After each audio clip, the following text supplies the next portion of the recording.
siyang i-summarize din eh. So nagkanayon lang sa iglesia ng Tudlo si Cristo naghatag ng Pedro sa lamang kahong katungod sa pagdumala sa iyang iglesia. Kung mao katungdanan, kapitan sa mga sumusunod, o sa iyang mga sumusunod ng mga obispo sa Roma o sa Santo Papa. O sa ano na yung tinuod na sumusunod ni Cristo, ang tanang mga Kristohanon, ang mga kaparihan o mga laiko, pinanglan mo ngayon sa katahuman sa Roma, yung si Pedro nagdumala, diha sa iyang mga sumusunod. So, ang unang panguho niya itong panahon sa mga apostol mo si Pedro, pero na mo ang Ginoo nga ang mga apostol kung hindi sila tao at namatay sila. So, gibuot sa Ginoo kining maong katungdanan. Dili kini mawa diha sa iyang simbahan. Kini siya mapadayolon. Usa dunay gisunod, no? Puli ni Pedro nga labaw pa ko sa simbahan. Kung ato ka nagsuyan sa bayon, hangtod karon gikan ni Pedro, hangtod sa sa tupapagayon si Papa Leo. Doon na ay 267 ka mga popes, no, of the Catholic Church. Wala siya ang credentials sa simbahan na makasubay kita doon na tayo walay buktong putay sa iyang mga panguho nga masubay yun no, balik sa panahon sa mga apostoles. Kaya parang ito natong subayon na upang mga tinuan, kung sampo lang na, subayon na itong Iglesia ni Cristo, kung sa may nagdumala nila karon.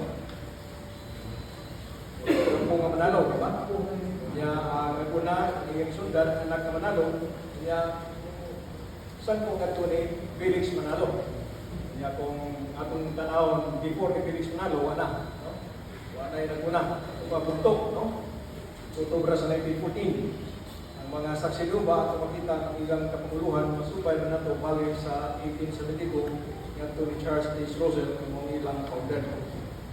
Samtang nga itong simbahan, ang iyang kapanguluhan, masubay na itong iyang tutay. Balik ito ni San Pedro. Orang importante nga ang tanang mga magbuon, tanang mga Kristohanon, kinanglan mahigusag yun, ito sa Santo Papa, isip abaw nga pangulo. The Pope is the visible sign of unity within the Church. No? Kaya atong ginong nahibaw siya, no? Ang iyang simbahan, although doon na siya espirituhanon nga katuyuan, espirituhanon ng iyang misyon ng pagluwas ng mga kalag, apan ipasakupan kini og mga tao, ang mga membro ni mga tao makita. Kaya diya sa mga kapunungan nga gipasakupan ng mga tao, kinahanglan nga dunay dili makita na kabuo. Kaya ni bisan sa labing gagmay nga mga pundok sa katawhan, kita diya sa atong kapilya, ang chapel president, no? O chapel leader. Dini sa atong parokya na atay pagkikura, atong ginamot nga panguho. O bisan diya sa atong lungsod na mayor, sa lalawigan na gobernador,